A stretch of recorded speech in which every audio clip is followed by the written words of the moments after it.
All No, right. that's brilliant.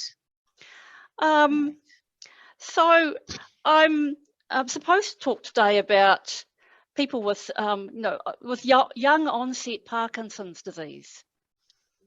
Yeah, so I'm just admitting a few more because there might be a few more that just come in at the end. Okay. Yeah. So, and I actually don't feel like an expert in young onset Parkinson's disease because I don't have Parkinson's disease. I have met a few people who've got young onset. Sometimes people can be very young, but I remain always interested in your experiences because actually you are the experts, and I kind of feel that we need to get together a bit more and talk about this. Well, it's amazing to have you here, Helen, because we did one of these with Jess Deacon for our MS peer support group, and it was just it was so wonderful just to open the dialogue, keep it really very open and honest, and just very down to earth, because I think that's what people need the most. You know, we need to be able to share. We need to be able to share experiences, concerns, anything positive and wonderful that, you know, has come out of people's knowledge as well. So you know, it's just getting us all together, and unfortunately in these current times we just haven't been able to do that in person, but actually this is even better in some respects because we are able to record it and share with those that aren't here. So I have had quite a few conversations with people who are quite young and newly diagnosed. And my impression is you very rarely get a young person say to me, "Oh, thank God, now I know what it is." Because they're definitely not expecting this diagnosis. They would have been quite worried about their symptoms, but I think it's a bit of shock for people. And I'll just head away. Go to the next. Right. So I'll just what I want to talk about is just the process that people go through when they start with their diagnosis, and things that you should be doing that are not in the medical or nursing textbooks. But first of all, I thought I would just talk about, just briefly, a little bit of why. Why have you got Parkinson's disease? And I think that's something that everybody's got in the back of their mind at some stage. And it's certainly true that the younger you are, the more likely you are to have a genetic predisposition to Parkinson's. So that it's, you know, genetics is a strange thing. As I learn more about genetics, I find that yes, genes predispose you to certain diseases. Sometimes various genes can be protective of various diseases. The classic historical example is the gene that will protect you from bubonic plague, which actually makes you more vulnerable in the modern day world to West Nile fever. So it's not an advantage to have that gene at the moment. Not that I know anybody with West Nile fever. In the olden days, people with Viking ancestry, some of them had a gene that protected them from intestinal infections. So they're just resistant to worms, you could say. But this also predisposed this group of people to respiratory disease later in their life. And given at that time, this is before chimneys had been invented, people probably usually got respiratory disease once they reached middle age. So that's that group of people. I don't know if having a Parkinson's gene conveys any advantages. It might do, we don't know. But it doesn't necessarily mean that you're actually going to get Parkinson's disease. So it might increase your chances by about a third. So on the other hand is the mysterious environmental factors that also increase your chances of getting Parkinson's disease. And so one of the more well-known substance is paraquat, which used to be widely used, and as far as I know, is still being used in certain places in the world, which kind of increases your chances of developing Parkinson's by about 200 times. So, and there used to be that powdery stuff that people put on their cabbages. The previous generation. It's disappeared now for very good reasons. I think it might have had paraquat in it or a similar kind of pesticide. Cirrus dust. No.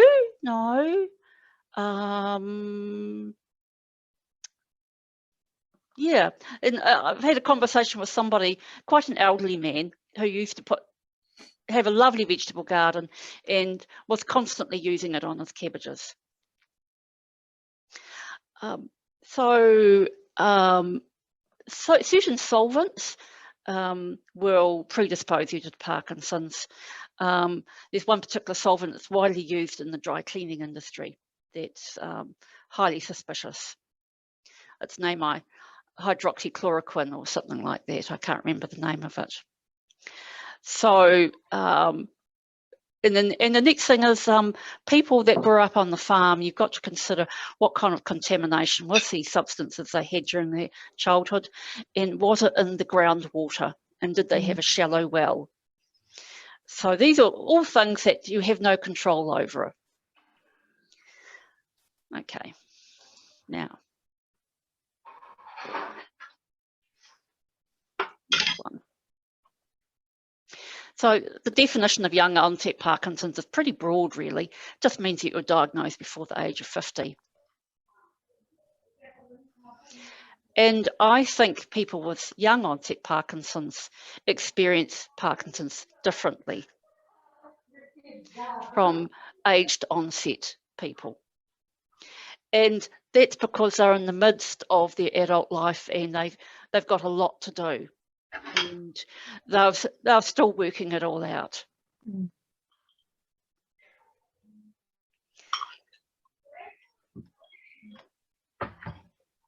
And I think probably it's a lot more stressful, the thought of Parkinson's.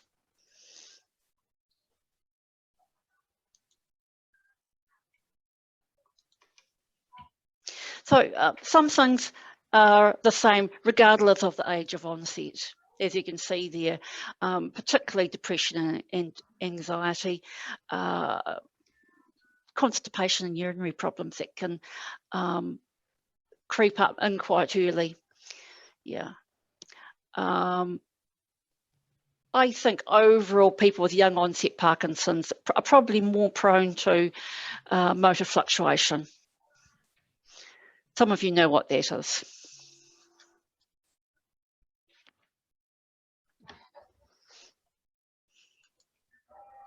So any questions so far?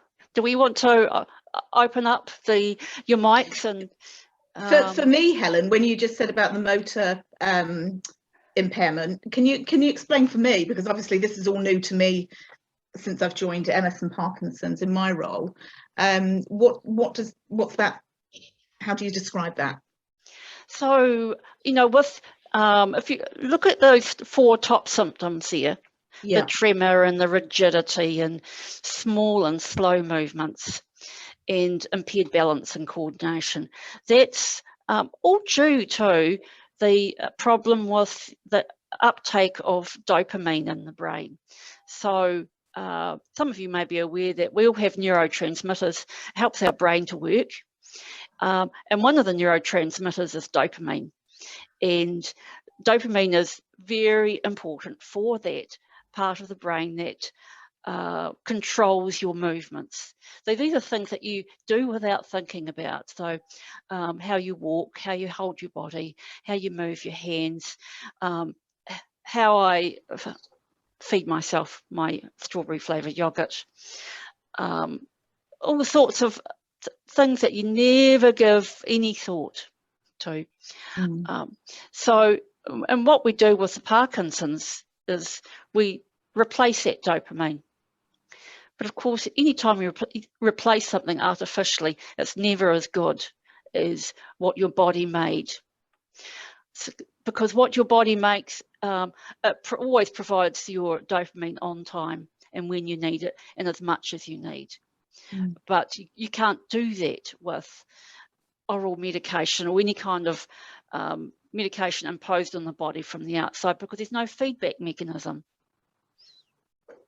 And so quite often people who are very responsive to the medication will run into all sorts of trouble in the way of like side effects, but also sometimes the medication's too strong and sometimes it's not strong enough. The most famous of all the medications is good old Cinemet, which has been around a long time now. It's had its 50th anniversary, certainly, might be coming up to a 60th anniversary of being a thing in the world. And so we know a lot about Cinemet or levodopa. And we do know that over a period of time, the levodopa reduces in the duration of effect. So this is what people have sort of like after a few years with Parkinson's disease. Their pills wear off, and sometimes it's bearable and they can live with it, and sometimes it can be very disabling. So with Parkinson's, you're treating the symptoms as in the here and now.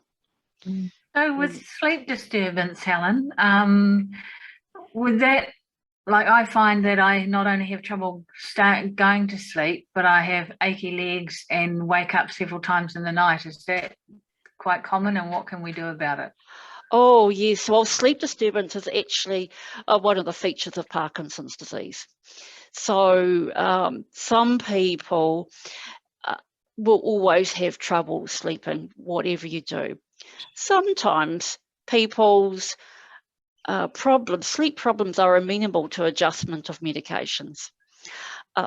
Sometimes it's for some individuals it's good for to not take their any Parkinson's medication at bedtime, because it will stimulate that person and you'll feel all wired up and you can't get to sleep.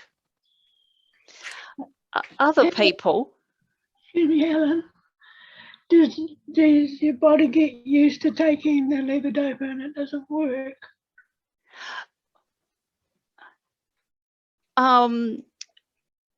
Yes, your body does get used to taking it in the sense that you can take it without side effects, but it will always work for you. But it may not work in the way that you want, in the sense that it might wear off more quickly. Yeah. Helen, in relation to what you were just saying about medication and its effect on sleep, I'm not quite a year into my diagnosis, and I'm just on Remipex, which I take 3 times a day, just 1 tablet. And the last one I take about 6 o'clock when I have my dinner. So I try and time it around meal times. Yep. Now, in relation to the issue with sleeping, would it be that there's some kind of Parkinson's medication that I should take, or should it be something in the way of like a sleeping tablet? You know, what would be the best option to consider? Well, it depends when you have the problem with sleeping. If you have trouble getting off to sleep, it could be that, you know, your Parkinson's medications are working too well for you and you're too stimulated. On the other hand, if you're waking up in the middle of the night, say about 1 or 2 a.m. and you can't get back to sleep, that could be related to like wearing off of your symptoms. And sometimes we prescribe medications for people to take overnight to help them get through. So, and so the symptoms of that will be quite typical. The person will obviously will get a bit shuffly, and they might experience pain, especially leg pain. Some people go into a sweat when their pills wear off as well. Probably those individuals with more advanced Parkinson's. Yeah, is cramp a side effect of levodopa? Yes, it is in a way. So that's can be a bit of a problem, a bit like dyskinesia is a problem. So cramping is kind of a very static form of involuntary movement where you just have a group of muscles that are overactive. And yes, it can be quite painful. Every night without fail, I get into bed and my right leg cramps a lot. Right, okay. One thing you can do is you can go to your GP and get your iron levels checked, because there could be other reasons why you have nighttime cramps. So typically people with low iron in their blood can develop these cramping sensations. Yeah, he's got me on some muscle relaxant and I take Crampex when I need it. And my question will be, you take Crampex, does it help? Well, it seems to stop what I've taken it, so I hope so. Mm. It's terrible because it cramps and it just hangs on and hangs on. Okay. Yeah. Can I just ask another question, Helen? Yeah. I think sometimes, especially in the early stages, when you're trying to figure out what Parkinson's is and what it means to you, there's a tendency to almost attribute every new symptom as being a Parkinson's thing. One of the things that I'm finding that's quite strange, that's been happening for the last month or so, is I wake up and my right hand, which is my non-affected side, is tingly and like pins and needles, and I have to shake it vigorously to get the feeling back in my hand, and it actually wakes me up. Is that a Parkinson's thing, or could that be something else? I haven't heard of that one before. I really don't know. Sometimes people can get, an appearance of the change in circulation in their hands and feet. I wouldn't expect somebody to have that problem early on in the disease course, but I'm really not sure. It's a bit of a mystery. I mean, the thing is, my husband said to me, have you been lying on your hand? I've just had a shoulder operation, so I can only sleep on my back. So my hand is actually on top of the bedclothes with nothing touching it, no pressure on it whatsoever, and yet I wake up with this strange feeling in it. So if you have had shoulder surgery recently, to me that suggests that it might be like a pinched nerve or something like that. The opposite shoulder, though. Oh, the opposite shoulder. Oh, goodness. So I had the operation on my left shoulder and the pins and needles is in my right hand. Right. Okay. Yes, that could well be one of those things that are actually not related to Parkinson's. So maybe I should just talk to my GP about it. Yeah, that's right. So that's a little bit of a challenge for you and your GP to work out. Yeah, I just thought I'd check because, like I said, sometimes you sort of go, oh, this must be another Parkinson's thing, and attribute everything to it. And I think there's a risk there that we do that. Helen, can you hear me? Yes, I can. Oh, hi, everyone. My name's Wayne. I've had Parkinson's now for 18 years, so I'm a bit of a long-termer. As far as the original question from the lady about sleeping, the thing I do now, I sleep pretty well. But, I mean, if I don't sleep, it affects me the next day quite poorly. So I'm a great believer in taking some sleeping tablets or whatever's prescribed by your GP, whether it be natural or, because the benefits of having a good sleep far outweigh the addictive side of the pills, I think. I have a GP that's very averse to any kind of sleeping medication. If he ever gives me, and he gives me about 5, and says take them sparingly to break the cycle, but I don't think 5 is going to get me very far. Sleep is frequently a problem with Parkinson's disease. You also have to think about what you can do to help yourself. A big thing these days is not having screen time after 6 o'clock at night. I agree with that, 100%. Particularly after 9 o'clock at night, because it shines a lot of blue light in your eyes, and it's a wake up signal for your brain. So that would definitely affect things. So you'll probably be more sensitive to that kind of thing with regard to your sleep quality. I mean, I tend to get up and read a book for a while, or do some crocheting, or do something non-screen related, and I think it seems to settle my brain, and sometimes that works really well, other times not so well, and I have to get up 2 or 3 times and try it again. So yes, that's right. So the key thing is, if you're lying in bed for longer than half an hour, haven't got anywhere, it is time to get up and have a little bit of a diversion, have something to eat, do something, read a book, go for a wander down the other end of the house. Yeah. Okay. Right, moving on. Okay, so young onset Parkinson's disease.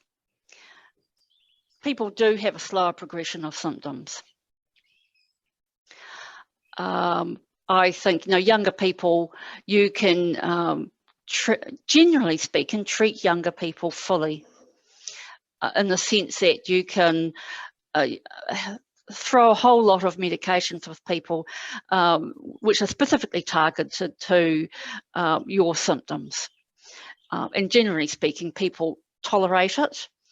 The big bugbear being, does your dopamine agonist cause a impulse control disorder? That's a big problem, because from a statistical point of view, young onset males are more likely to have an impulse control disorder.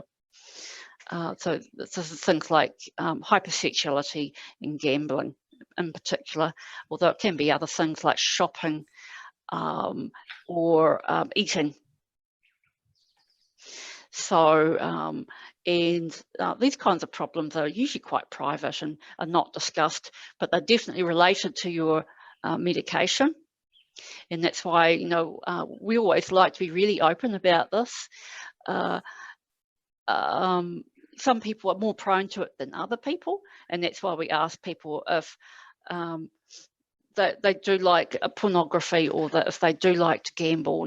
We think about their personality. Are they an impulsive person?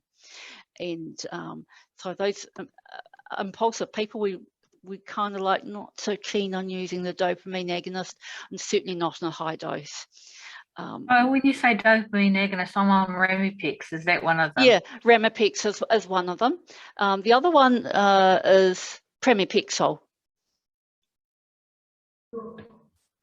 And the reason why it does this to people is it stimulates a slightly different dopamine receptor than good old levodopa, and it might stimulate dopamine receptors in the frontal cortex of your brain, and disinhibits you. And so when that happens with people, they generally don't have a lot of insights, which is a bit of a problem. And that's when Parkinson's is generally a family affair, and we bring the family knowledge into this so that they can know to watch out for these kinds of problems.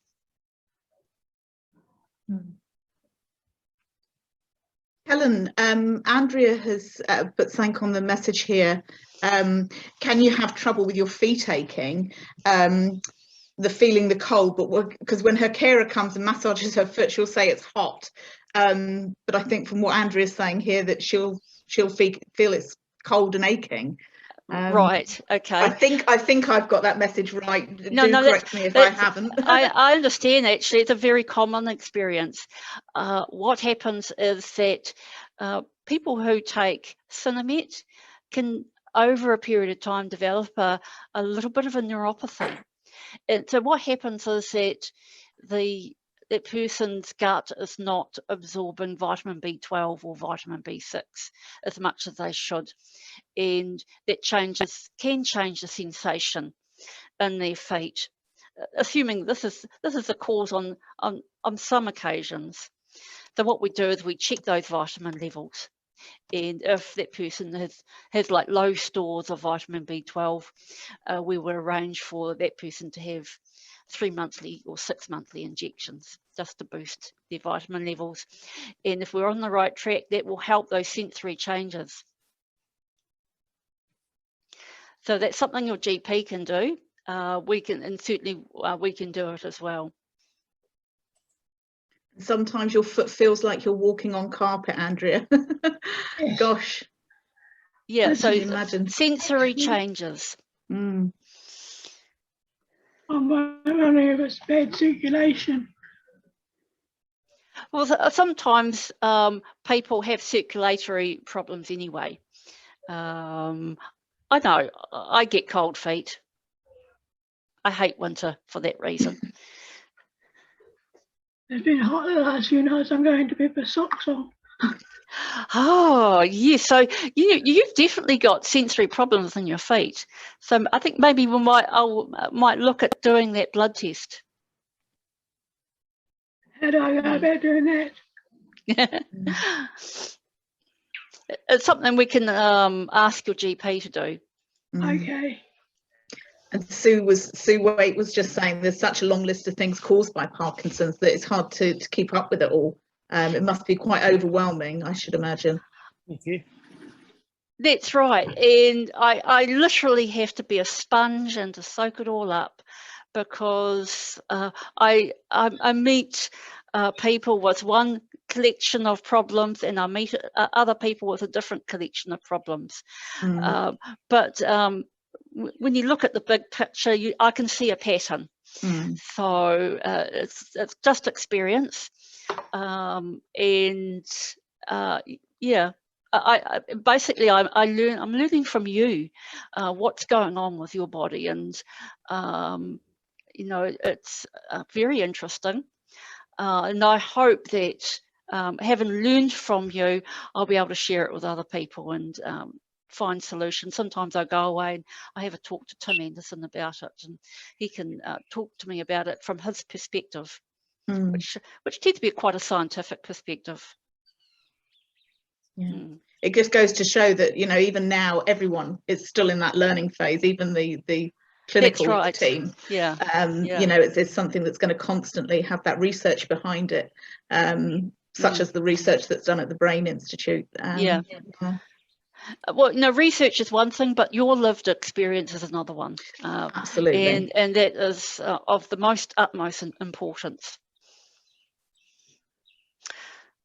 Okay, so moving along, I just want to talk about grief.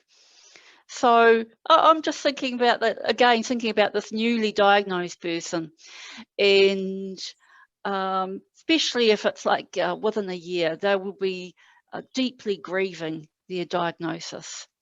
And some of you may report what your feelings were about your diagnosis in your first year, and you might be able to reflect on that with me. And I think, you know, this kind of grief, it can be a destructive thing, but it also is an opportunity for growth.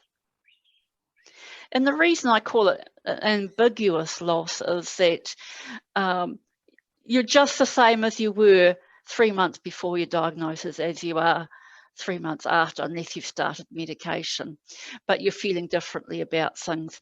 And, you know, there's a change in expectation in what you can do. There's a change in your relationships, which is, you know, needs to be attended to.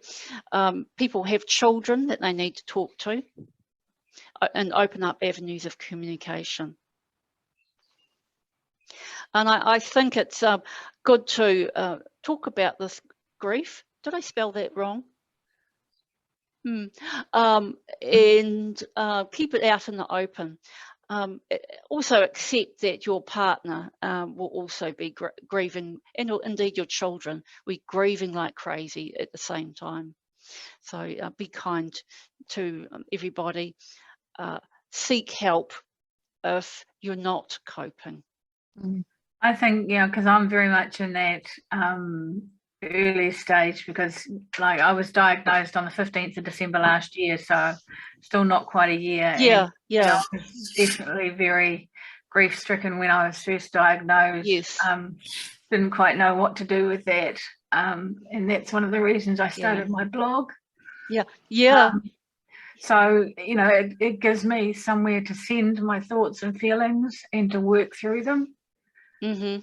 I think one of the things that I did that has certainly helped me is I know a lot of people when they're first diagnosed don't tell very many people, they keep it to themselves, and I think you've put a lot of time and energy into kind of trying to hide your symptoms and yes, be, that's right, for want of a better word, normal. And I think that's an extra pressure on top of dealing with a new diagnosis. So I was really open about my diagnosis, and I find that helps me because I don't have to explain why I might be a bit shaky or my voice is wavery or any other symptom that might occur. You know, I just, like, especially at work, I just say it's one of my things, and people go, oh, okay, and there's no more discussion. People are quite accepting, aren't they? Yeah, and I think that was a wise choice for me because I have a team. I work on a neurological ward, so they're very tuned into these things. So for me, it was kind of essential to get the support and understanding to actually say this is what's happening for me, rather than people sort of going, there's something different about it, what's going on. Yeah, Parkinson's a very difficult condition to hide, and I suspect that if you're working full time, you're spending a lot of time with your workmates, they'll suspect something anyway, and it might be time to divulge your diagnosis sooner rather than later, because people might be aware of something not quite right, but the imagination will imagine a lot of worse things than Parkinson's disease. Yeah. And also, you know, share with your family, you know, your siblings and your children. And you can share with quite young children, in fact, if you have school children, and because they are also aware of problems, and it helps to give them an explanation for the changes in the household. I have grandchildren. I've got 5 of them at the moment. The 3 of them live here in Christchurch. One's 8, and then she's got 12-year-old sisters, and they know. And every now and again, I'll say, you know, this is something that happens to Nana because she's got Parkinson's. So they're understanding, and like we do baking together and things like that. And I say, you know, might come a time where you might need to help Nana more, but we'll still be able to bake, so that it's become part of their lives as well. That's right, and kids are really practical. I think during this early stage, you need to give your relationship some time to restore themselves, because it, you know, it can create some divisions in marital relationships, and you know, you need to spend some time with your family, with your spouse. If you're having trouble in the sexual area, there are very good people out there that can advise, like sex therapists. There's a book written by somebody called Sheila Silver. Now, I've met Sheila several years ago over in the States, and she's a sexual therapist, and she's got lots of really good advice for people who are having trouble with intimacy. And she's written a book called Partnering: The Dance of Relationships and Romance, which might be available on Kindle.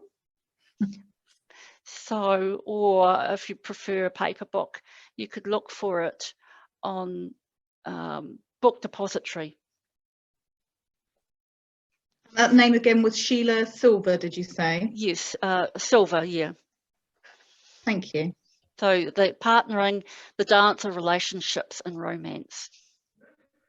I've made a note of that, and what I'll do is put the links to these in a follow-up email to everyone afterwards, so that they can just go straight to them. I've got it right here. There's also uploaded by the Parkinson's Foundation back just in November of last year, so a year ago. There's actually a video on YouTube the dance of relationships and romance with Parkinson's disease. So there's actually a video as well. So, there you go. Yeah. So I'll put the links to both of those, because Yeah. I think it's so important. You know, these are the kind of things that are so essential for people to know about, and to be able to talk about. And it's not always the easiest thing to address, but it's so important. Yeah, yeah. That comment on your PowerPoint says, seek help if you are struggling. With my shoulder operation, I came home from hospital and I was able to do very little for myself. And my husband and I said, oh, we'll manage with showering and all that sort of stuff. And we managed for about 3 days, and we both went, this is too hard, because, you know, he wasn't used to having to help somebody. I was worried about hurting my arm. And so we ended up, because it was under ACC, we ended up getting somebody to come in and shower me. Yeah. And it actually was a really good experience. I think, you know, I thought I'll be really embarrassed having somebody shower me that, you know, I don't know. It'd be worse if I did know them, actually. But, you know, actually was really supportive, and they were very kind and helpful and matter of fact. And I actually sort of thought, I'll stow this experience away in my toolkit for the future, because then, having had this experience, I know it's not so bad. It's actually really useful. It's one less thing that my husband has to cope with. Yes, yes. But yeah, it's the thought of having somebody do this, something so intimate and personal, is worse than the actual experience. So, you know, it was useful. Yeah. Oh, thanks for sharing that, Sue, because it's you know, especially when you're working for others, helping them all the time, and then you have to ask for help yourself, it can be a real struggle. That's right. So, yes. yeah. And also it's a struggle for your spouse, because they're thrown into this carer role, and it's not a bad thing to care for your husband or your wife, but it does take a bit of adjustment. And he has to do a lot of stuff, because I'm for 6 months I'm not allowed to lift anything heavy. Yeah. And you know, there've been a lot of things, like he doesn't usually do the cooking, I usually do the cooking, and so he's had a lot of things that he has to do. I can't do the vacuuming, I can't do a lot of stuff. So, you know, if I could at least take away the showering element, you know, that's something That's I could right. do to support him. And that's something that's really practical, isn't it? Mm. And I also meant, you know, seek help if you're struggling. You know, it's okay to seek counselling. The Catholic Social Services give free counselling, which I think is amazing. I should ask them for counselling myself, I think. I think it'd be wonderful.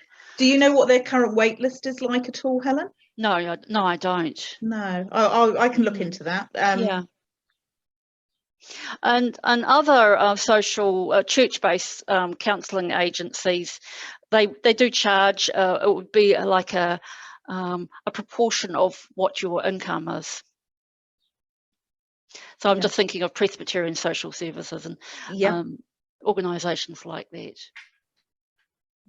Excellent, thank you. Yeah. And you know, just remember, in it all, this is an opportunity for growth.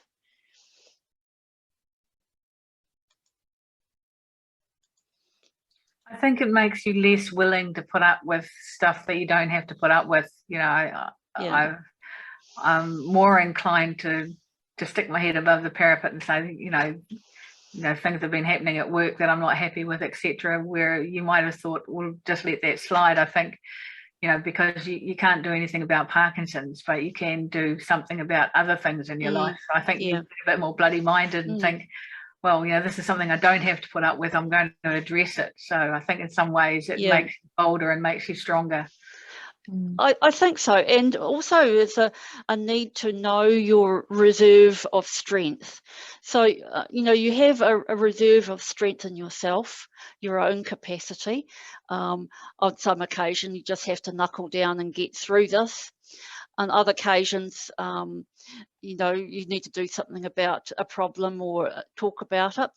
You have another reserve of strength is your family. So you're not alone, because basically your whole family have got Parkinson's disease, and keeping the conversations going about what's happening for you, and also what's happening to your family. How are they managing, and how are they feeling about your lives? So, because all in this, people have got to get on with their lives, haven't they? And they'll still have goals that they want to manage, regardless of physical disability. Another part of your team, or your strength, is your healthcare team. This is your neurologist, myself, the Parkinson's Society, MS&PD Society. All of these are we're resources that we can draw on. So Helen, when it comes to Tim Anderson, who's my specialist, like I said, I'm coming up to a year next month. Do we, as the Parkinson's affected person, do we contact you or Tim and say, hey, can you review me, see how I'm getting on, or do we get a natural review? In an ideal world, you would be reviewed a year, by Tim. At the moment, the situation's not ideal. Tim has retired from his professor work. He's no longer employed by the University of Otago. But we have found some funding to pay for his movement disorder clinic in the private system, and not the private system, in the public system, which is great news. So Tim will be restarting that in when is it? December. That's not too far away. So I'll try and get you in to see Tim in December. If not, might have to wait until January. That's okay. I just thought I'd clarify the process, whether I was going to be waiting for a letter or whether I should be giving him a call. Yes, you wait for a letter unless you have specific issues, and then you can talk to me. Thank you. I know that was one of the questions that came up with our MS members with Jess Deacon, and she said the same thing. You know, navigating the CDHB at the moment isn't necessarily the easiest thing for people with MS or Parkinson's. Do you have any advice for our members on what they can do? I mean, is it just a case of making contact with you and ensuring that they remain in contact with any worries? Well, first of all, you can start with your GP. What can a GP do? The GP can examine you as a medical professional. They can prescribe medications, and they can troubleshoot specific problems. Sometimes when people become unwell, like they get an infection or something, and that individual has a bit of a delirium, I say the first step is to get to the GP, for the GP to find the source of the infection or the problem that's causing the delirium, and they can just start the ball rolling there. If it's specifically a Parkinson's treatment aspect, yes, you can talk to the MS and PD Society nurses, and you can also talk to me. So one way or another, you can get have your problems made known to us, and that's what we're here for. We're here to listen and to divert help for you, to get that help for you. I think we're very, very fortunate to have both Elspeth and Deb as our nurses at MS and Parkinson's Canterbury, and also to have Tara Martin as our physio as well. And I know I've mentioned them all before, but we are very lucky to have that clinical team there to support us. So, for everyone that's watching in and anyone that's watching it sort of afterwards as well, please do reach out to us. That's what we're there for. And so I love the idea that you're writing a blog. Yeah, it's actually quite therapeutic. I actually really enjoy it, and you know, if it helps even one person reading what I've experienced, then you know it's absolutely worthwhile. There are other people who out there who have written blogs, particularly overseas. I was having a look at the American website, Living with Parkinson's website, or the Parkinson's Foundation, and they have a lot of bloggers. There's some good ones out there. People with Parkinson's disease, and which I think is wonderful. I kind of slightly prefer it over the British blogging sites, but both are really good. Yeah. There's one by a lady that, and I think she calls herself Bobble-Headed Nana. And there was a TED talk by her recently that I watched, and she had one of her grandchildren with her, and they were talking about how they noticed changes in Nana and stuff, but it was really, really supportive. But yeah, she's humorous and doesn't take herself too seriously, but she has some really good messages. So yeah, she's certainly one that's well worth looking up. Yeah. The good thing about reading blogs and watching online programs like that is that you see people that actually are working through the problems, and I think it's really positive. I think so.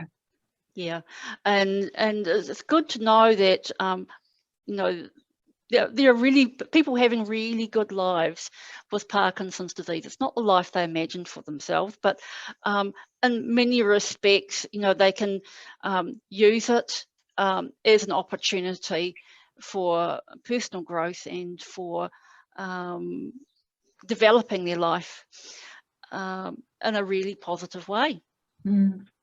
I think you're more inclined not to let opportunities pass you by. It's like my husband and I went to Kaikoura for a few days. We just came back this afternoon, and you know, I said to him, I still want to be able to do the peninsula walk and do tramping and things like that. And I said, I need to keep doing what I'm doing, or else I won't be able to keep doing what I'm doing. So yes, I think that's important. You know, yes, and you know, people go ahead and they do the rail trail down in Otago. So that's a really good thing to do if you've got Parkinson's. You can do it with an electric bike if you need to. It's cheating. Yeah, it is cheating. I find the thought quite appealing, quite frankly. Yeah. I should imagine those blogs are also very useful, as you mentioned earlier, to the spouses and the rest of the family who may want to read another person's perspective. Yeah, that's right. And they'll talk about things that will, you know, touch a nerve. You know, so it's really good, isn't it? I mean, one of the, you know, you were talking about diagnosis earlier on. One of the things that I found really frustrating was at the beginning, you know, I think my GP might have thought that I was hypersensitive to the possibility of Parkinson's because of my parents both having it. And so he was really resistant to referring me on for an assessment, and having to kind of fight and say, no, I know something's not right with me. You know, I want to be referred to somebody, preferably Tim, because he had worked with my parents. And just that feeling that you had to kind of battle against somebody who should be supporting you to get that diagnosis. And that's one of the things I put in one of my blogs was, you know, why is it that a GP in that instance set himself up as an expert when, like you said, Helen, we are the experts in our own lives and our own bodies. So to be respected and not to have to battle when you've got enough to battle in your life, I think is important. You know, GPs are very human. They suffer from denial, just like the rest of us. Yeah. And sometimes, you know, the GP might have only met a couple of people with Parkinson's, and in their mind, they often have that image of somebody with Parkinson's from the 1980s if they're of a certain age.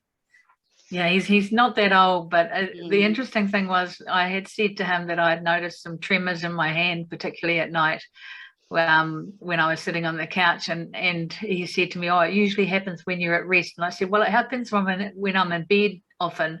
So I said, "You couldn't get much more at rest than that." And then he said to me, "I've been watching you, and you haven't shown any sign of any tremors while I've been watching you." And I said, "Well, it doesn't happen constantly, so it's just not happening right now, but it does happen." But you know, it was that kind of, look, it is happening. Just because you're not witnessing it doesn't mean it's not an actual fact. Yeah. Excuse me, do you have trouble with inside shaking? If you're like your inside shaking? Sometimes in my hand, I can feel like it's kind of jumpy, if you like, but there's no outward evidence that it actually is. It feels twitchy, is how I would describe it. And people often mention something like an internal tremor. I often feel like my insides are shaking. Yes, so that's an internal tremor. And so you're not the only one. I'm pleased about that. Yeah. And my breathing, I have terrible trouble with my breathing sometimes. Yes, sometimes people, they get Parkinson's in their rib cage, and it doesn't really affect everyone. In fact, I think 90% of people, if they it doesn't seem to affect it, like it's kind of like reasonably smooth muscle in your rib cage and your diaphragm. Sometimes people will complain of a lot of shortness of breath, and generally speaking, their GP will send them off for respiratory tests, which come back perfectly normal. And if that's the case, we might consider that, yes, this is not a lung problem, it's a muscle problem, and it's actually the stiffness of the slowness and stiffness in your respiratory muscles. Helen, I'm inhaling and exhaling. It feels like I'm not getting any air. And I think sometimes also you want to consider anxiety. I think the majority of people with Parkinson's have suffer from anxiety at various times in their lives, and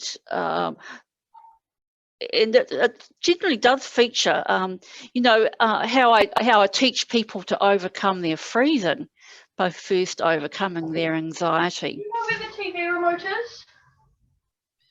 You haven't been down. That's fine. I knew you hadn't been down. There's other carers. I live in Allwood's house. There's other carers that lost their opportunity. Okay, right. So Helen, just on that breathing thing, I see a speech language therapist for swallowing, speech, various things. Could that be something that a speech language therapist could help with, the breathing side of things? Oh, that's a very good question. They may well be able to help in some way. They might have a little bit more knowledge than I do about the, breathing and speaking. Yeah, that's quite a good thought, actually. I'm just thinking, Andrea, if you could get referred to a speech language therapist, they might be able to help you with some of those issues. Okay. Also, a suggestion is a physio. Okay, I'll get my doctor to refer me to some specialist speech and physio. Andrea, this is Elspeth. I'm one of the nurses at the MS and Parkinson's. Hello. The Parkinson's Foundation, which is the US website, does have a little information sheet on respiratory and breathing in Parkinson's that might be quite helpful or interesting for you to read. Repeat that, please. Yep, Parkinson's Foundation. Parkinson's Foundation. And if you go on the left-hand side, it has symptoms, I think, and there's one that says respiratory and breathing, or breathing and respiratory, or something like that. I can get the link to Kate tomorrow. That would be awesome, Elspeth. If you send it through to me, I'll include it in the body of the text of the email that I send out afterwards. So absolutely. Okay. Yeah, that sounds really good. If you are having a wee bit of anxiety or need some help to calm your breathing a little bit, there's a really nice website. It's a New Zealand website called smallsteps.org.nz, and it's a very nice, very simple, very straightforward, and it actually has a visual cue to help you with your breathing. And then it has some mindfulness exercises and what have you, but it's very easy and very simple, and actually very nice. I do it at work every now and then. Sounds like a great idea. I might do it too.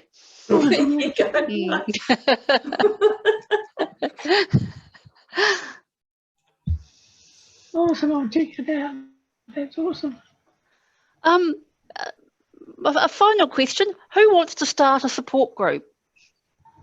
I would love to see a few more support groups up and running. Well, we started that that group, didn't we, Kate, with some of our newly diagnosed people before COVID kicked in.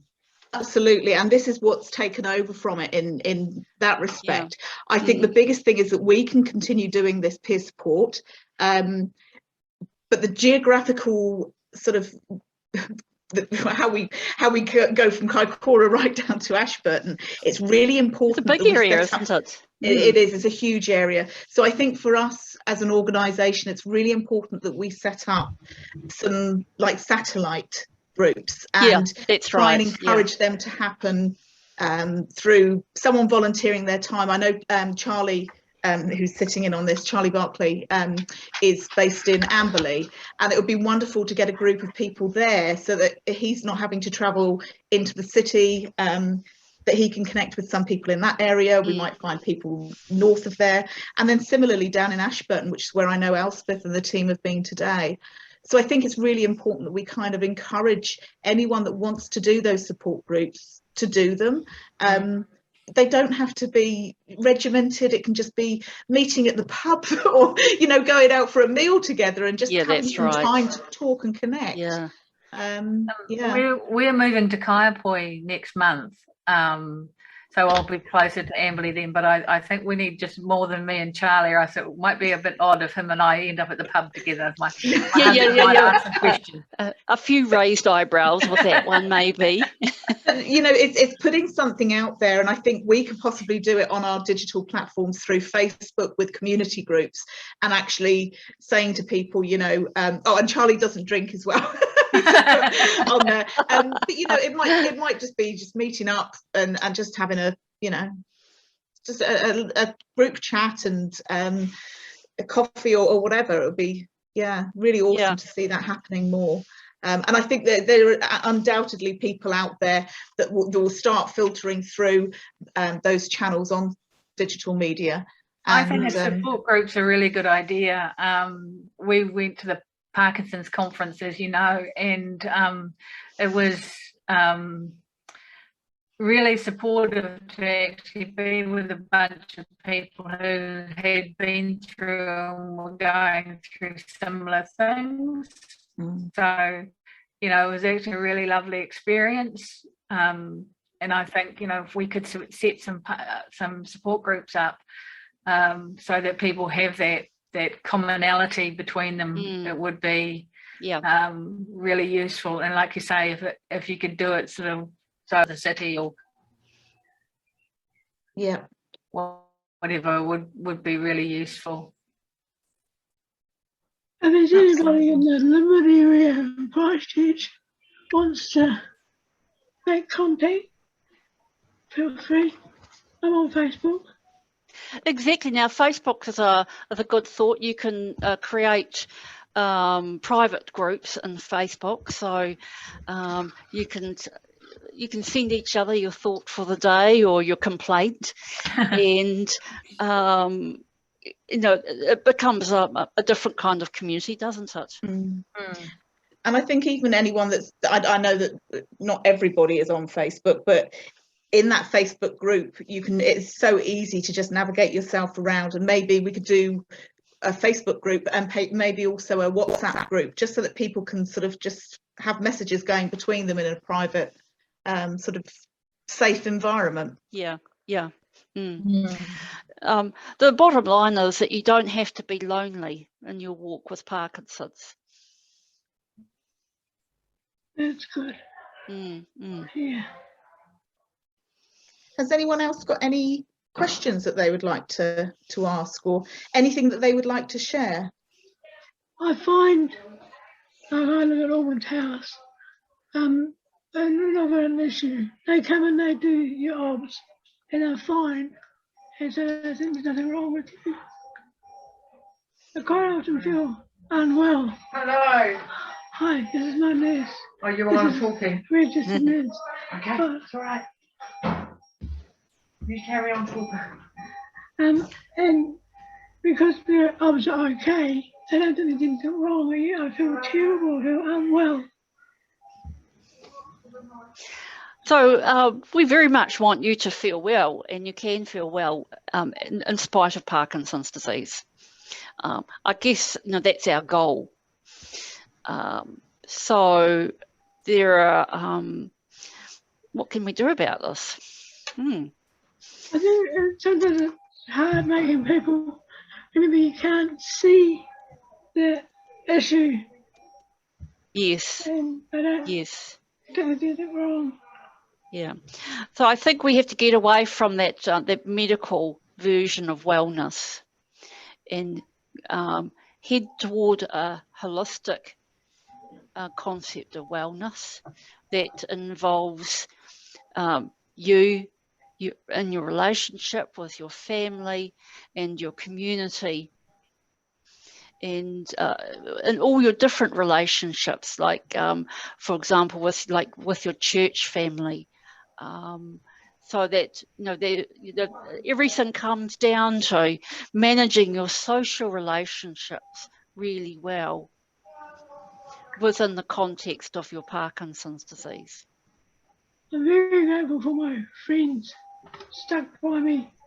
Amazing, and it's just been fantastic.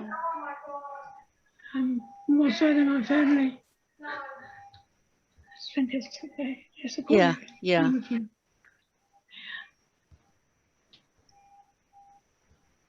Okay. Elspeth, did you have anything that you wanted to ask from? I know that you've been with the clinical team today, and we were talking on Monday at the group meeting. Is there anything that you've heard from other members that you know? Just to piggyback on to that support group meeting today. I was in Ashburton today, and a couple of the members there were asking about support groups for their spouses. Of course, that's in Ashburton. But the other feedback I had was how much this was very much appreciated to have these meetings recorded, so that they could go back and look at it on another day or another time if they can't make it for this time. And that was just a real bonus for them. So I guess that's something for us to work on.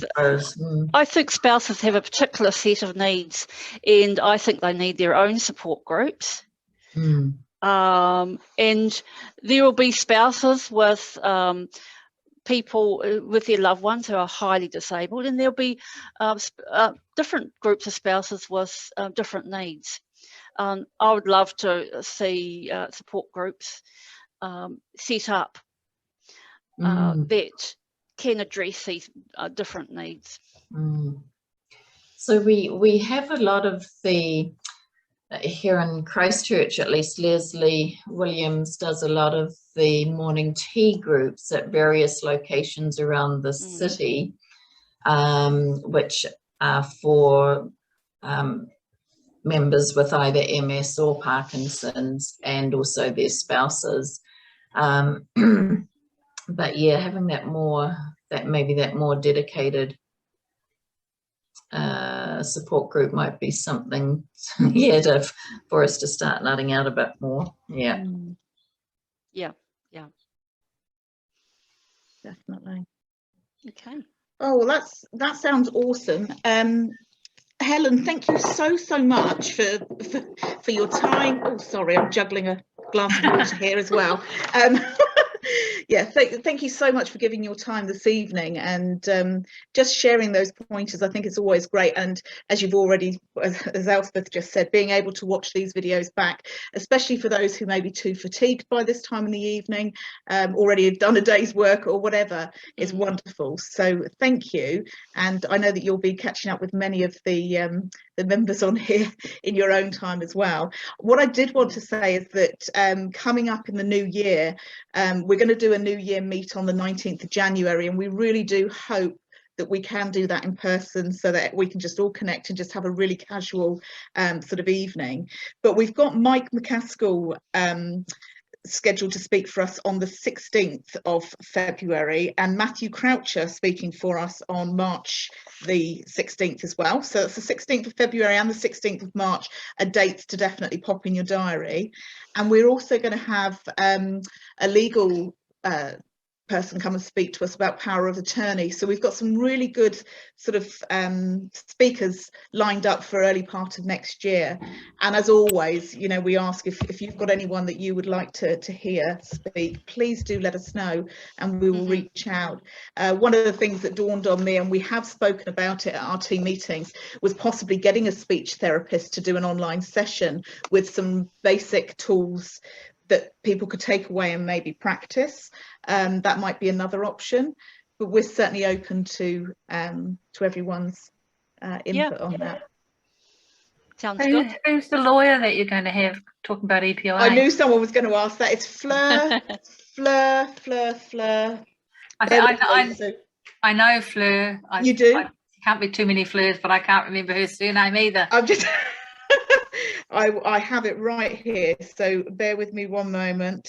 Fleur McDonald from FM Legal. So I know that she spoke for us 4 or 5 years ago when she was working for another legal firm, but she's now got her own legal firm and is very, very keen to speak to all of our members and just offer any pointers that she can, which will be great.